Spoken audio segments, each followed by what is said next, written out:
Recording. Good morning, everybody. How are you doing? We're happy to see everybody here on this chilly, I think it's chilly. I don't know about you guys. I hope you all survived last week well. We had our first big winter in I don't know how long. How are we doing? So good morning, students and teachers. We're so excited to have you here. Today is February 23rd. We're having our Region 1 Paths 2 project Cybermentoring session for February. And we're very excited to welcome Megan Molina. Hi, Megan. Hi. Hi, Megan is a trauma prevention and outreach nurse at DHR Health. And she's going to share with us a little bit about herself and her job and what education pathway she took to get to be a trauma nurse. For now, you won't be able to ask questions in the chat or unmute yourself.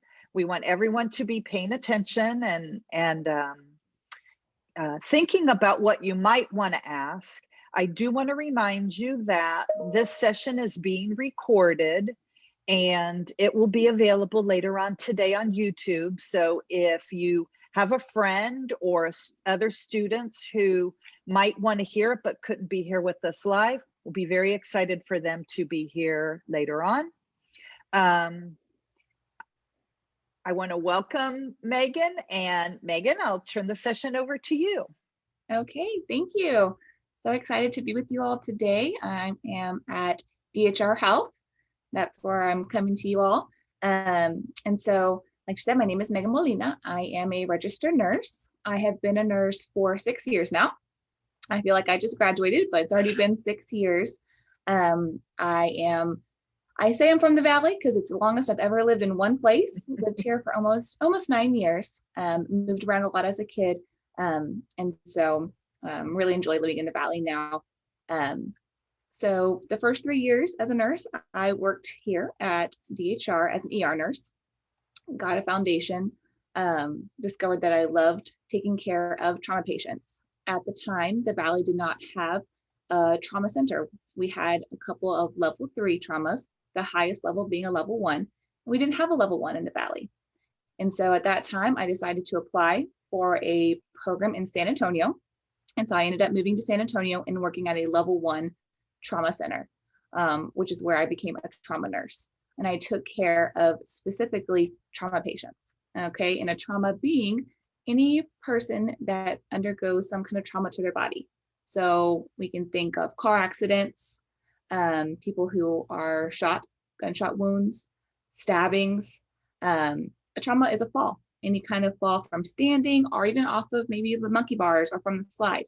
And so that's, I really fell in love with taking care of trauma patients. And so I did that for 3 years, and I've just moved back to the Valley about a month ago. And now I'm working with injury prevention and trauma services. And what that is before trauma happens, we want to prevent it from happening. Okay, so we go to the community and we talk about things that we can do to prevent even getting to that point, prevent coming to the ER.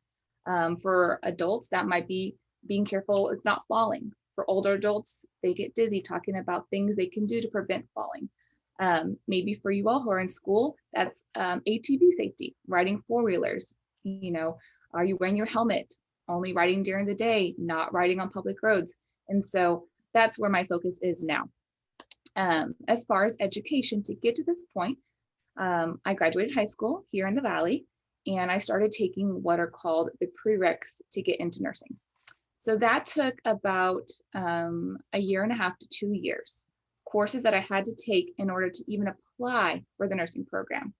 The program I was going to apply for was at SDC. And so what they look at is all of those classes that you took prior to applying for the nursing program. And that's things like anatomy and physiology 1 and 2, some math, some science courses. And so they look at all your grades from those courses, and that's how they accept people into the program. So I applied, I got accepted, and I did 2 years of nursing school at STC, South Texas College. Very difficult. I would say of all my education, those first 2 years, they're very hard.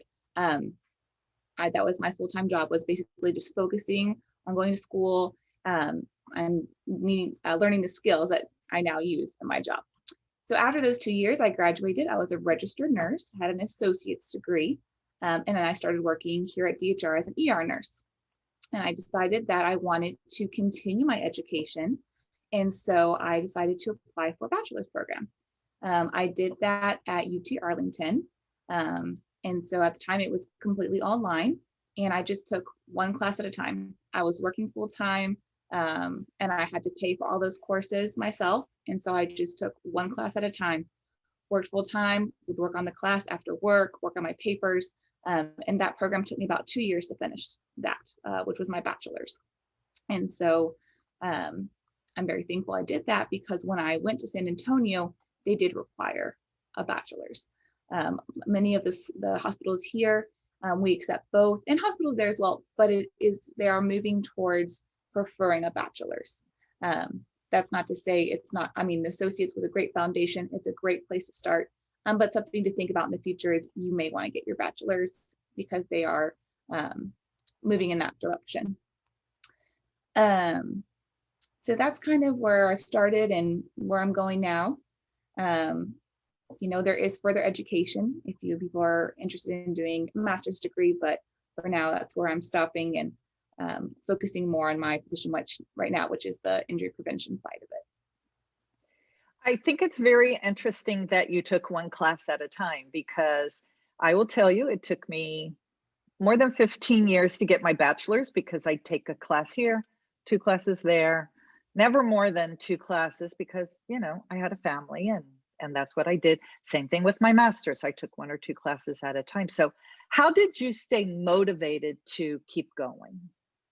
So for me at the time, my goal was I wanted to be a trauma nurse. And I knew that in order to work at a trauma center, a level 1 trauma center, I needed to leave the Valley. This was 3 years ago. Now, DHR is a level 2 and we are a trauma center. And so we're taking care of the patients just as we did in San Antonio. However, at that time, that wasn't available here. And so I knew if I wanted to go and do that, I was going to need the bachelor's. I actually ended up getting accepted into a program that was called the Trauma Nurse Fellowship, which was an awesome opportunity. I got to rotate all through the hospital and see each path the trauma patient goes through. I got to ride with ambulances and see them take care of patients in the field. I got to fly with AirLife in the helicopters. Wow. Yes, I got to do the administrative side. I got to go to the ICU, take care of those very critical patients. So I got to see the trauma patient go through their whole circle, even the recovery when they come to the clinic after they've had an injury and they're recovering from it. And so that was my motivation, is I really want to take care of trauma patients. I want to have that opportunity. And when I interviewed for that fellowship, they told me, oh, we have another candidate that we looked at. They don't have their bachelor's, so we're choosing you over them, which, to me, I thought, well, this is just a little extra education. I really feel like I was just as good of a nurse with my associates, but they required that. So that was definitely motivating for me, because I wanted to keep growing and I wanted to take better care of patients, and specifically trauma patients. So what part of your job do you enjoy the most?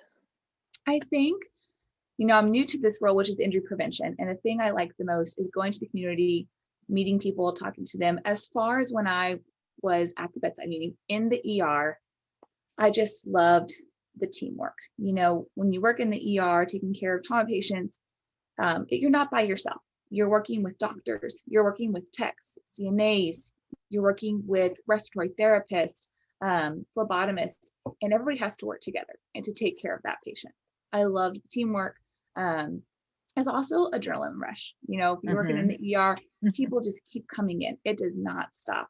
And so it was difficult. There were a lot of days that were difficult, but it was also just that feeling of I'm doing a good job. I'm doing what's right for the patients, and I'm getting to work with an awesome team. And so you really feel like you're making a difference. You're making an impact. I can see that. What part of your job do you think is the most challenging? I think when I first graduated, I felt I was the youngest in the unit. I turned 21 and graduated a month later. And a lot of people who I went to school with and I worked with, they had a background in the medical field. They were CNAs, or maybe they were an EMT, or maybe they had helped with grandma at home. And so they had some background, and I had no background. Graduated high school and right away into school. Mm-hmm. So I felt sometimes that, am I mature enough to be here? You know, can I take care of these people who are much older than me, or sometimes much younger? Situations I was put in at, you know, I think, oh my gosh, am I really, can I handle this? But you just tell yourself, yes, I can, and I can do this. And so I think that was the most challenging at first. As it goes on, you deal with situations that are difficult. Being in the ER, you see things that are very sad. You see death. You see loved ones, people who are there for their family whose loved ones are harmed very seriously. And so I think emotionally that was difficult as well. When you were preparing yourself to go into trauma, what do you think was the best move that you made? I know you already alluded to it, but if you could talk about it a little bit more, what did you do along your pathway that you thought helped you the most? I think initially when you're first starting off in the ER, you're taking care of the less critical patients. And as you gain more experience, you start taking care of those sicker patients, those trauma patients. So really just staying motivated and pushing myself. I want to take care of the more critical patients, not getting comfortable, compliant. And so that was the first step. And then pursuing the bachelor's, I wouldn't have been able to have the opportunity in San Antonio to be at a level 1 hospital without that. Right. And so that was, I think, a big, something that was really instrumental. That's great. So students, I'm excited to have you there. I see that our numbers are still growing. We still have people joining us, which is awesome. For those of you who weren't here at the beginning, we're talking to Megan Molina, and Megan is a trauma prevention and outreach nurse. She told us a little bit about herself and her education, but I'm going to open up the chat for you to ask questions. So if you have a question that you'd like to ask, go ahead and put it in the chat and I'll let Megan know. So Megan, your first question is, have you ever experienced a trauma? Personally, I have been in a few fender bender car accidents. Okay. Nothing major. However, that small trauma still felt large to me. So thinking of the things that our patients go through, which often are much more extreme, you know, it's crazy because even those little fender benders were still very unsettling. And I didn't sustain any trauma to myself, no injuries. I was in a fender bender too, and I thought I was fine, but even the policeman who was there said, you should still go to the hospital. You don't know right now how you are. You think you're fine, but you don't know if you're fine. And I thought that was very good advice, that you really can't diagnose yourself. You're not a doctor. So and sometimes that adrenaline's going, so you think I'm fine. The next day you wake up, oh, my back hurts. Oh, you know, you have injuries maybe that you didn't think you had initially. Right. Good advice. Very good advice. About how many hours a week do you typically work? As far as working on the in the ER, usually it's 3 to 4 12-hour shifts. With injury prevention, I work 8 hours a day. And so I do more Monday through Friday, 8 to 5 hours. Okay. Were there any instances you had to go through where someone's trauma was too severe for you to treat, and how would you handle losing a patient? Yes. Even though sometimes we do everything we can, you know, and trauma starts outside the hospital. You know, ambulance picks them up, EMS brings them in. They are a very important part of our team. And then once they come into the ER, we do everything we possibly can to save that person. But there are times where injuries are too severe, too much time has passed, and we have lost patients. It's difficult. I don't think it ever gets easier. I think we rely on each other a lot, our team, because no one really knows what it feels like except for the people you're working with. You know, you may go home and you may tell your husband or your mom or your sister about it, and they can't fully understand that feeling of Right. helplessness because you've done everything you can, but it wasn't enough. And so your coworkers, the other nurses, the techs, you're really your support system to get through those times together, because we do see some very difficult things, some really hard things to see, that it doesn't matter how much time passes, you can't prepare, and you can't, it's going to affect you. And that means you're human, and that's good, because that means you care. And if you don't care, nursing is probably not the profession for you. Mm-hmm. Would you ever consider becoming a nurse practitioner?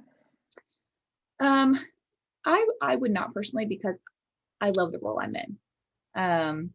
So it's not something that I would consider, but I have many friends and many coworkers who have gone that route, and they love it.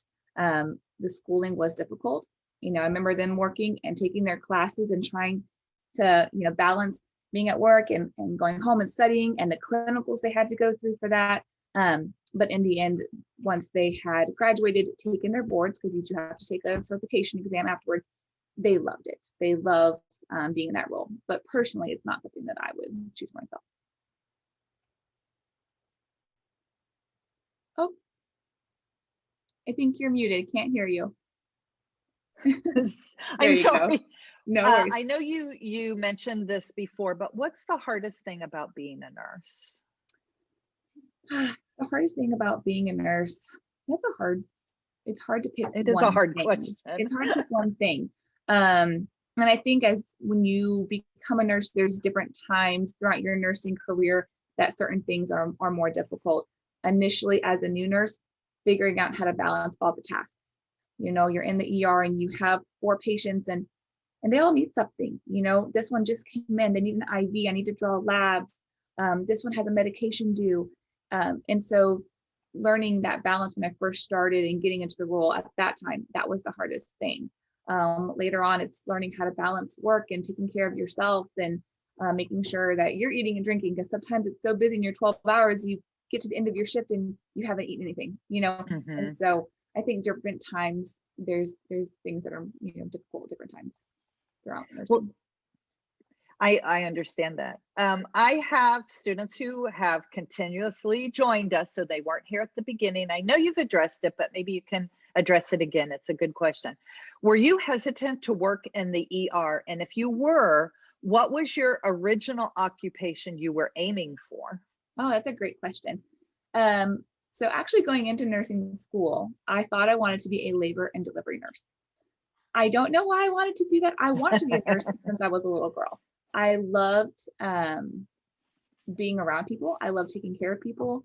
I grew up in Venezuela and in Mexico, and we worked with a lot of different education stuff. And I loved being around people and helping people. And so I knew I wanted to be a nurse, but I thought I wanted to do labor and delivery, meaning the moms who come in to have their babies. I thought that's what I wanted to do. Well, when you're in nursing school, thank goodness you go through clinicals. Okay, so one clinical, you might be in the surgical unit.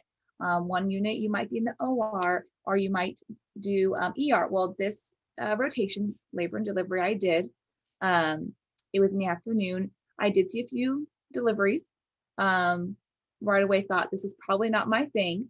It was kind of slow that day. So they said, why don't you go down to the ER to help out? There's not much going on in the unit, go down to the ER. And so I was with a nurse down there. She'd been a nurse a long time, and I loved it. I got to start IV. I got to do hands-on skills. It was very fast-paced. And I just thought, okay, I love this. And so it was intimidating. When you're in nursing school, a lot of times the instructors will say, don't start in the ER. It's a difficult unit to start in. As a new graduate nurse, they will tell you to start on what they call the floor, which is like a surgical unit or a med surg, which is also awesome because you learn a lot of multitasking skills.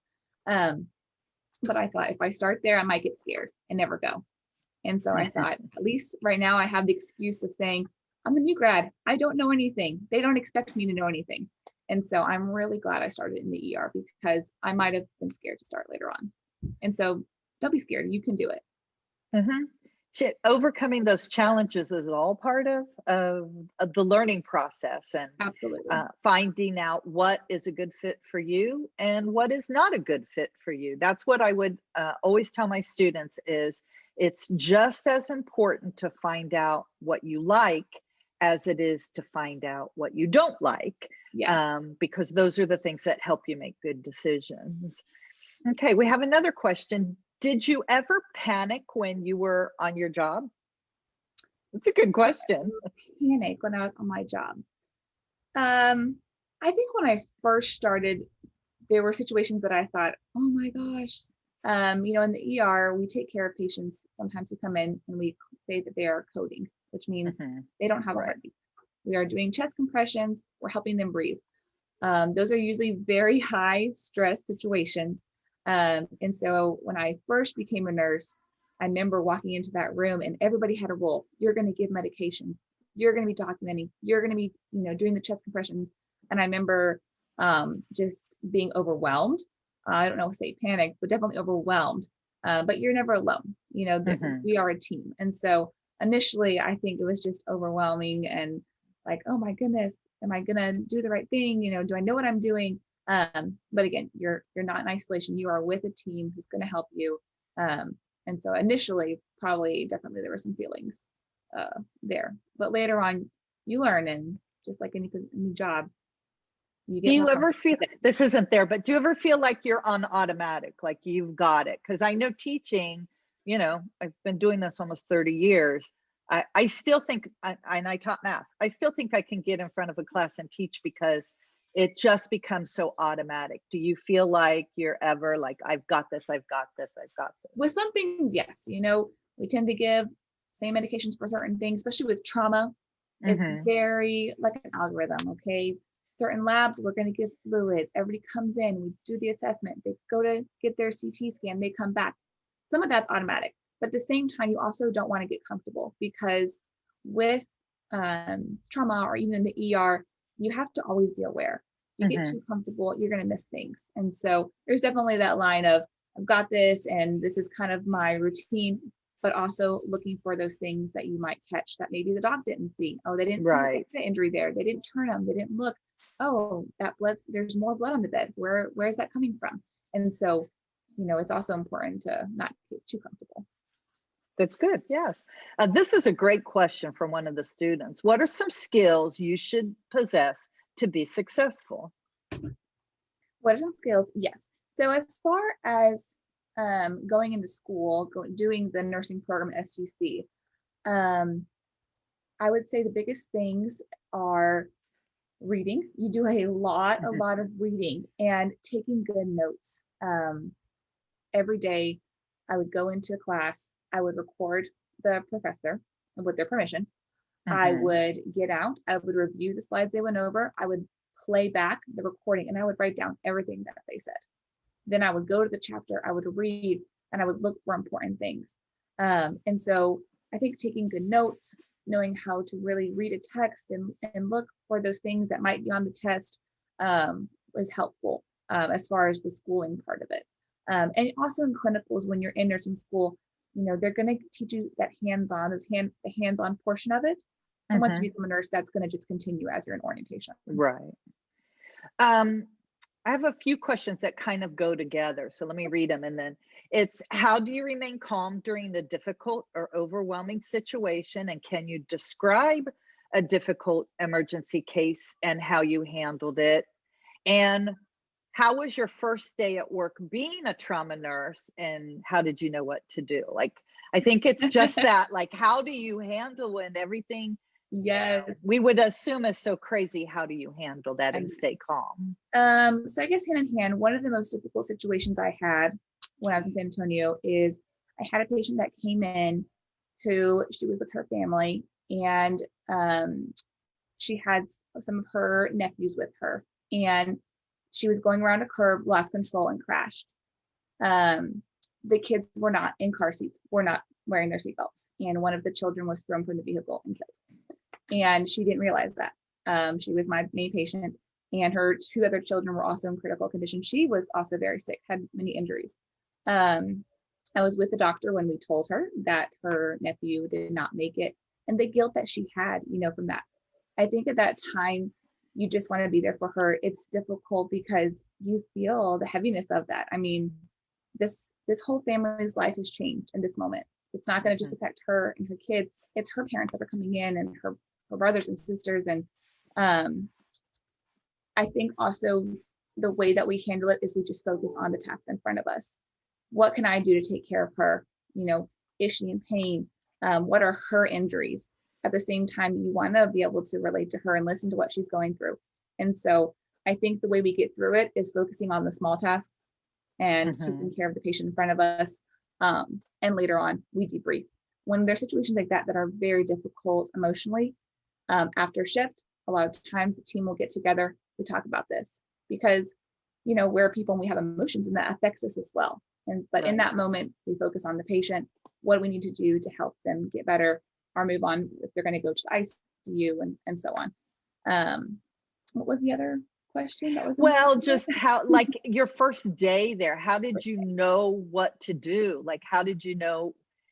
I think it has to go back to, how are you prepared for that first day on a floor? Yeah.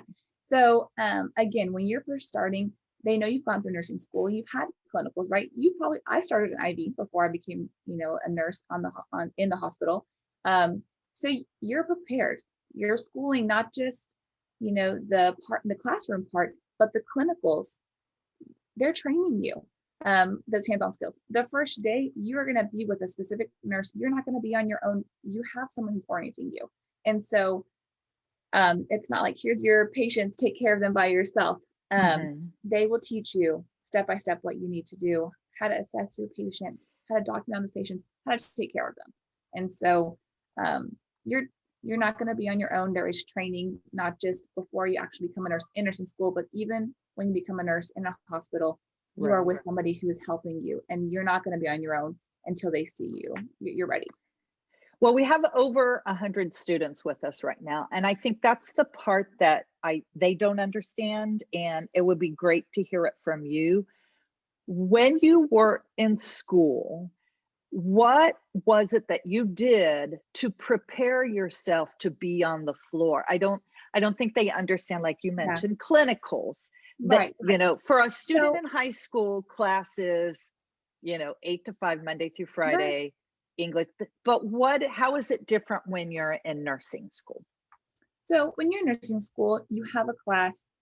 So let's say you have like I said, a labor and delivery class. So in the classroom, we're talking about all of the things that is involved with labor and delivery. Okay, how does the mom give birth, and what happens to the body, and what our role is as a nurse. We're talking about it, right? Okay, the nurse is going to help start the IV. We talk about, in theory, what that is.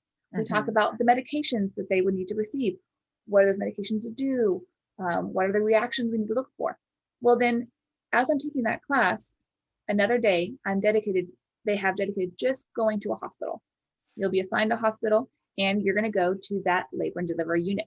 And you are then going to apply what you learned in that classroom. You're applying it in the hospital as a student. You're with a nurse. Usually they have call you a preceptor. They put you with one nurse, and you follow that nurse the whole shift, or however many hours you're told to be there that day. And so you get to see what you're learning in the classroom. You see it applied in the unit. And so when you graduate, it's not that you're starting from zero, because you've already started to do it yourself. You're watching them. You'll get to do skills even as a nursing student. You'll start IVs. You'll give medications with a registered nurse. And so the first day of being a registered nurse yourself, it's not like it's the first time you've seen it or done it. You've started that process already in the clinicals at the hospital as a nursing student. That's a great description. Thank you. Now somebody wants to know, how does an ER contribute to the level 1 trauma center? What's the difference in the work area? Right. Absolutely. And that's something that I didn't understand myself, even after being an ER nurse for a few years. And especially as the Valley is growing, and now that we have, now that DHR is a level 2 and we are now a trauma center, it's something that I've learned more about. So basically an ER patient is a medical patient, someone who has had a heart attack, or maybe a stroke, or maybe someone's coming in with abdominal pain. That abdominal pain could be from maybe an organ that's hurting, like their appendix. But you also have to ask questions, because have they fallen? Maybe they have some kind of internal injury because they've fallen and They didn't think it was a big deal, but actually they've damaged something. So trauma is any kind of mechanism on the body. Like I said, we said a fall. People don't think of fall. Sometimes it's trauma, even if they're just walking into the fall. That's still a trauma. Your body is hitting a surface. A car accident. In the Valley, our two most common traumas are car accidents and falls. It can be a motorcycle accident. It can be, of course, more violent, like a stabbing, a gunshot wound. And so a trauma is something that happens to the body, whereas a medical emergency is something that's happened internally. You know, some of you may have grandparents or parents who have diabetes or high blood pressure. These are medical conditions that oftentimes, sometimes if they're not controlled, they need to come to the ER to get checked. And so in the ER, we treat all these people, but an ER patient is the medical trauma, is the trauma on the body. Okay. So, yeah. How has COVID affected your job? What do you do that is different than the norm, and what has changed because of the pandemic? Absolutely. So working specifically in trauma, I think sometimes we thought, well, these patients are not coming here for shortness of breath, which is a symptom of COVID. They're coming here because they were in a car accident. Well, maybe they're in a car accident because they were driving to the doctor because they didn't feel good. And so I think initially we thought, well, these patients are here for trauma. We're not even thinking about COVID. Of course, precautions, wearing our mask, you know, being cautious with everybody that comes in. Right. But then we started realizing that a lot of these patients, just because they are here for a trauma mechanism, doesn't mean that they couldn't potentially have COVID. Or sometimes they don't even know. And so what we started doing was just treating every patient as a potential, just being careful, everyone wearing our mask. If any patients got admitted or needed surgery, we're checking them for COVID. And so again, kind of just as we're talking to the community, wearing our mask, washing our hands, social distancing, we're doing all that as well in the hospital. I think a lot of students were paying attention to your talking about going to school and all that. We have a lot of school questions here. So let me give you a few of them. So how did you choose your nursing program, and what factors went into making that decision? So did teachers let you like record their lectures? Because I'm sure our students are aware of how difficult it is.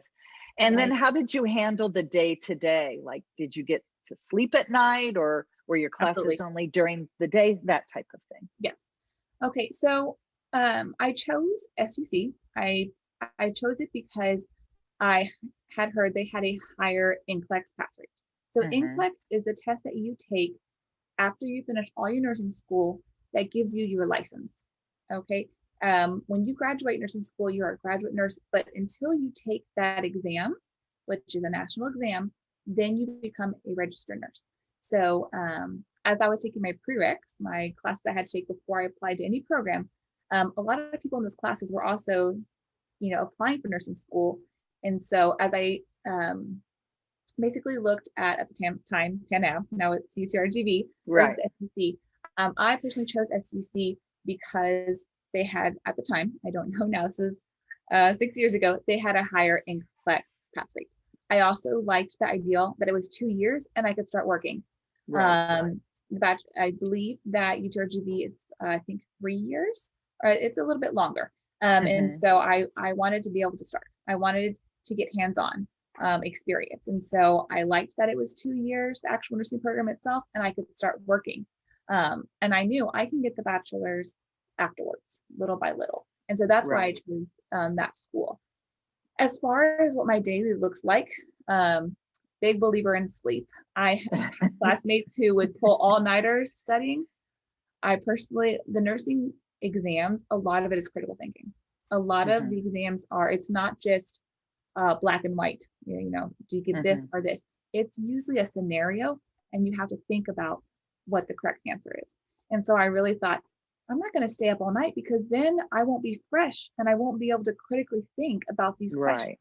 And so I did study almost all day, though I would get up, I would go to the campus around as soon as open, 6 o'clock. Class normally didn't start till 8, and I would study for 2 hours before. Study for 2 hours before. We would have all of our classes throughout the day, and then I would stay basically until they closed the school, until around 7 or 8. Go home. Once I was home, I was done. I de-stressed, talked to my family, watched a show, just relaxed, got up the next day and did it again.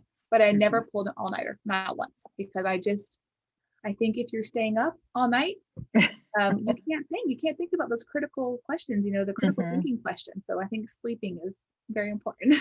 I think that's the biggest difference once you go to college, not just in nursing or the medical field, but in all fields, that it's not multiple choice, giving back stuff that you memorized. It's taking what you learn and applying it. And it's difficult. And you're right, you have to be fresh to be able to do that kind of thing. Yes. Okay, thank you. That's good. We have some questions that you addressed at the beginning, but like I said, we're probably 50 to 60 more students than we had at that time. So why don't we talk about your favorite part of your job and the challenges you have on your job? Okay, my favorite part of the job is talking to patients. I think someone who's coming into the ER or for trauma, it's probably one of the hardest days of their life. No one thought they're going to be there. I always hear, I didn't expect to be here. I didn't expect this to happen. Of course, that's no one's plan is to go out and get in a car crash. Right. But I love meeting people, talking to them, and the small things I can do can give them comfort. And I think just feeling like I can help somebody, that's my favorite part of the job. Just being able to really give that comfort. Sometimes it's a very small thing, just listening to them, talking to them. Sometimes when they're in the hospital, people are just going fast about their day and they're not really listening. And so it goes a long way to just sit, just even if it's for a few minutes, and really look at them, call them by their name. And you see the difference that makes to them, and it feels awesome. So that's probably my favorite part. The hardest part is definitely those patients that don't make it, or those patients who are severely injured that will probably not regain their full function. I had a patient that was at a football practice, and they were doing, I think it's called powder puff, where the girls are playing football and the guys are cheering. They threw him up, they dropped him, and he's paralyzed for life. And I took care of him when he came in initially. And I think seeing his parents and just giving that diagnosis, this was a few years ago that he was my patient, but I still remember him so well. And that's very difficult, those patients. I'm sure. Thank you. I have a few questions that kind of go together. So, has a patient or their family ever treated you badly because of their situation? And how do you deal with your emotions while treating patients? And does it ever get stressful? Absolutely. So, like I said, this is one of the worst days of their lives. They don't want to be here. Their plan was not to be here. And so you have to remember that people in stressful situations are going to say and act a way they wouldn't normally act. I think especially in the ER, it's very highly charged emotionally with these patients. And so, yes, I have been yelled at. I have been treated badly. But I just remind myself, I'm choosing to be here. This is my position. This is what I went to school for, and I wanted to be a nurse. They didn't choose to be here. They didn't want to be here. And so just responding in kindness, that's really all I can do, and offering solutions, hopefully, to whatever it is that they're upset about as much as we can. And so definitely, I think if you do nursing, whether you do ER, any area, you're going to encounter that. But just reminding yourself that these people are not in normal situations. They didn't choose to be here. They didn't want to be here. And so sometimes they react in ways that they normally wouldn't. That's true. Tell us a little bit about your day-to-day schedule, what it's like. Absolutely. So right now, injury prevention, what I'm doing is I come into the office first morning, 8 o'clock in the morning. And so we're developing programs that we can take to the community to talk about preventing trauma. And so we are, again, the two biggest trauma mechanisms in the Valley are falls and car accidents. So we're talking about preventing distracted driving, which is any kind of distraction when driving. People think typically texting and driving, but distraction can also come from your mind somewhere else, changing the music, trying to eat and drink while you're driving. And so we are developing programs to help prevent trauma. When I was actually in the ER, my day-to-day job, again, it was 12 hours. So I would start at 6:45 in the morning. I worked day shift. So you think about it, something I didn't think about when I was in nursing school is a hospital is open 24/7. And so, you know, you're going to work holidays. If you choose to do patient care, you're going to work holidays. Some people work night shift. I worked night shift for 8 months. That's a whole nother beast. But, and so I worked 6:45 in the morning until about 7:15 at night, sometimes longer. In ER and trauma, patients don't stop coming in. And so if there was a large rush where there was a lot of patients that came in, because sometimes there would be, you know, a car accident that had 8 people in one car. 8 patients are coming in. As day shift, we'd stay to help. So sometimes your shift is longer than 12 hours. You're going to stay a little extra to help out the team and take care of the patients. And so, but those 12 hours go by so fast because patients are coming in, they're getting discharged, they're going to the ICU or going to a normal unit. And so even though 12 hours sounds like a long time, it goes by very fast. Yes. What is it like to transition to a different hospital if you would want to relocate? And I know you did, so maybe you can talk about that. Absolutely. I think the beauty of nursing is there's really a need everywhere. And so there is definitely some job security there. I worked previously here at DHR 3 years and then in San Antonio 3 years. And so what's the process? Just kind of like any other job, you apply, you're going to go through an interview with nursing. They do background checks, and they're looking at all of your credentials as well. Looking at your nursing license. With the nursing license, you do have to renew at least every 2 years. And so they're looking at all of your credentials and making sure that they're up to date. And so you basically apply, interview, and you can move to a different position. But I think there's also beauty in staying in a hospital for a while, because you really get to know your team and you become so close with your coworkers just because of the things that you're going through. Yeah. So I can understand that. What is the first procedure you follow if you suspect internal bleeding? It's a good question. So if you suspect internal bleeding, the main thing is you need to get a CT scan. We can't see it, right? So they need to get to the scanner as fast as possible so that we can actually see what's going inside the body. And if there is internal bleeding, we can't put a tourniquet on that. We can't really apply pressure. They'll probably need to go to surgery, to the OR. What would you do if a trauma patient doesn't want help? This actually does happen. It's happened to me multiple times. Because like we said, trauma I think sometimes when we think trauma, we think of severe, which it can be, but also trauma can be a fall, and sometimes it's more of a minor injury. If a person is fully incapacitated, meaning they're not under the influence of alcohol or drugs, or they're not confused, like a possible head injury, if they are completely in their right mind and they want to leave, they can. It's their will, and if they will, we will ask them to sign that they want to leave against medical advice, meaning you understand that if you leave, there may be an injury that you have we don't know about yet, or we haven't treated, and that could get worse and potentially you could die. Right. Of course, that being the most severe cases. But you may or may not be able to answer this, so let me read the question to you.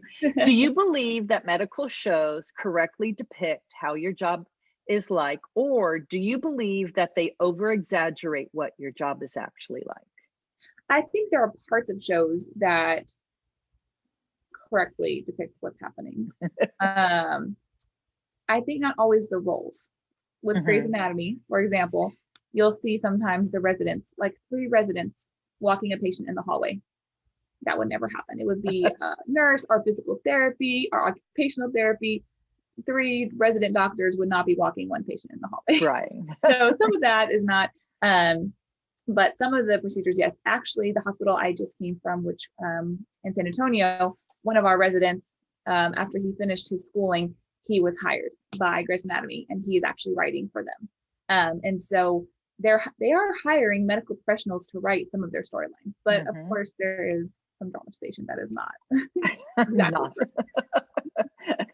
It is entertainment, though. Yes, it is entertaining.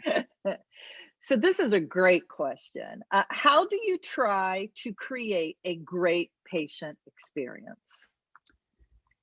A great patient experience. I think in it starts trauma? from in trauma. It's a hard thing to do because again, they don't want to be there. I think it's from the moment they arrive. I think what patients want the most is to know what's going on. And so the way you can really help that patient to have the best experience they can are keeping them informed and up to date with everything that's going on. Hi, I'm Megan. I'm going to be a nurse. You're here, right? Because of this. We are going to do this exam because of this, explaining every single thing that's happening. And because it's scary, this is not an environment that you're used to. And so keeping the patients up to date, informing them of everything that's happening, what's going to happen, what results are. That's, I think, what you can really do to keep patients the happiest. Yes, yes. That's what everybody wants. They just want to know what's going on. Good, bad, just want to know what's going on. Yes. How do you overcome obstacles becoming a trauma nurse, excuse me? Have you ever had a difficult case, and how has your job affected you in these circumstances? I think trauma is, I think if you do ER, there are nurses who really just like to focus on the medical side. And there are those who really like the trauma side. I don't know why you're more drawn to one or the other. But I love trauma. It's something that I really enjoyed, was taking care of those patients. I think also just how every day is different. You're coming in, you're not going to have the same thing. Every single day is going to look different patients, different injuries. And as far as have I had difficult situations? Yes. Is every day difficult? No. There are some days that you might have a few patients that come in, they're minor things, and I know that this patient will recover. I think that's what we really want to see as trauma nurses. Patient came in after an injury, we found out what was wrong, and we were able to treat it. And be it maybe a broken leg, I know that from here, after they leave the ER, they're going to get surgery for that leg. After they get surgery, they be in the hospital for a few days. Then after that, they'll go to rehab. And so it's really neat when you see people go, actually get better. And that's what is exciting too. The whole circle of seeing that patient recover, hopefully to full functioning, what they were before that. Right. What would you do if a trauma patient doesn't want to cooperate? I think it depends on the situation. Again, if they're fully in their right mind, then if they don't want to stay and get treated for it, we can't force anybody. Now, if the person is really going to, if we really believe, for example, that someone has maybe a brain injury, maybe they've fallen from a ladder or fallen off of a building, and they're acting what we call altered or confused, and we really believe that this person maybe is bleeding inside their brain, which is causing it to affect their thinking.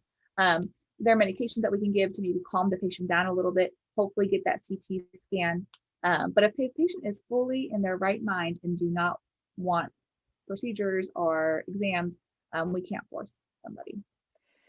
Have you ever had to work a full 24-hour shift? No.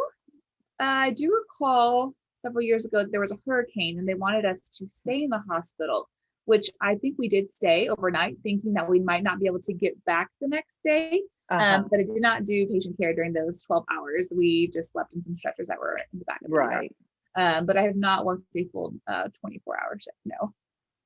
How would you? Go ahead. No, as nurses, we don't work 24-hour shifts. You need to be fresh. Exactly.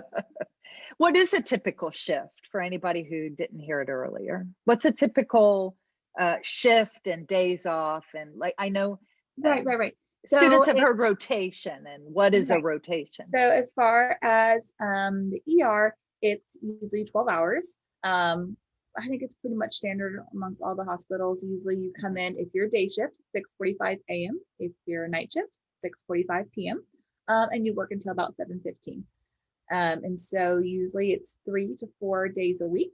I know when I worked here previously, I would work 3 days one week, 4 days the next week, 3, 4, 3, 4. Usually what we'll do is rotate weekends. So I might have one weekend off and then work the next one weekend off, work the next. as far as holidays, we also try and take turns. So if I worked Christmas Day this year, next year, hopefully, I'll have it off. And so we try and take turns, and everybody wants to be home with their families, for Christmas, but patients get sick still. So someone has to be here to take care of those people as well. Right, right.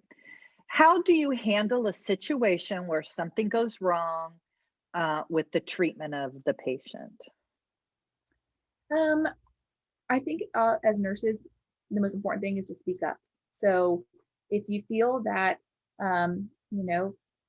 say a patient is complaining of pain somewhere and the provider or the doctor says, oh, it's fine, I don't want to order further CT scan, or I don't want to order further exams, x-rays for this.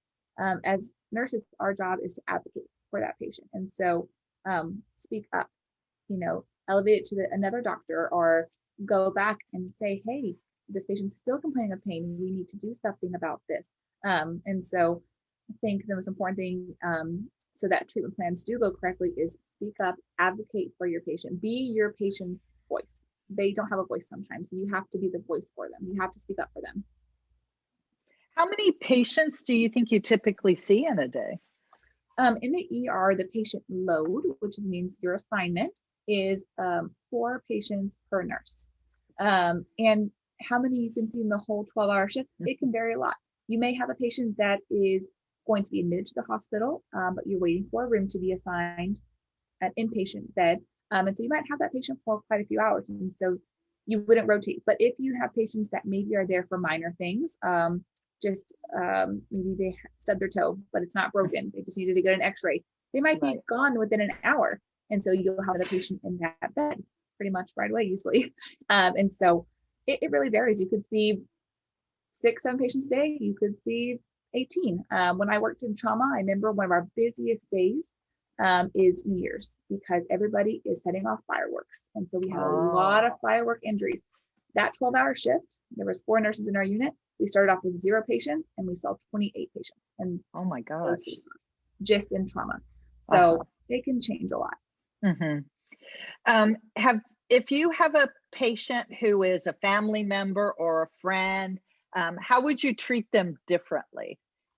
I probably wouldn't take care of them because there could be some bias that went on. And so we treat everybody the same. If I don't know you, I would still treat you like my family member. But if I had a family member that came in, I probably would not want to be the one that was taking primary care of that patient. Right. I understand. Just because it can affect care. We're getting towards the end, and there was a question earlier that I've kind of been holding because it's probably the question that gets asked every session. And that question is, if there's a student who is interested in going into this, what advice do you have for them as high school students to think about this profession and to prepare themselves for this profession? Definitely, great question. I think, first of all, asking yourself, why do you want to become a nurse? What's your reasoning behind it? I will say that there were people in my nursing classes who thought they were going to make a lot of money. And so they thought nursing, medical, maybe this is a high-paying job, they thought. And so once they became nurses, they didn't actually like it. They didn't actually want to take care of patients. They didn't like the interaction. They didn't like the hours. And even though they went through all that schooling, they ended up leaving nursing. And so I think, first of all, thinking, what are my reasons of wanting to become a nurse? What's my intentions? What are the thoughts behind it? Also, if you have any friends or family members that are nurses, talk to them. Ask them, what's your job like? What do you like about it? What don't you like about it? So you can also kind of hear from their perspective what they think about their position or their job and if they like it. And then as far as preparing yourself, definitely just even in your school, even though you're not taking medical courses right now, perhaps the skills that you're learning as far as learning to read text and really look for what's important, taking notes, taking good notes, writing papers, all that you're going to have to do in nursing school as well. And so really honing those skills now will help you later on as well. And so I would say, That's good. Well, Megan, I want to thank you for joining us today. I think the students and the teachers themselves, believe me, a lot of teachers join this just to learn, other professions than teaching, and for students to help make good choices as far as schooling and choosing a good profession. I want to thank you for joining us today. I want to thank all the students and teachers who have joined us, and have a great day. Thank you.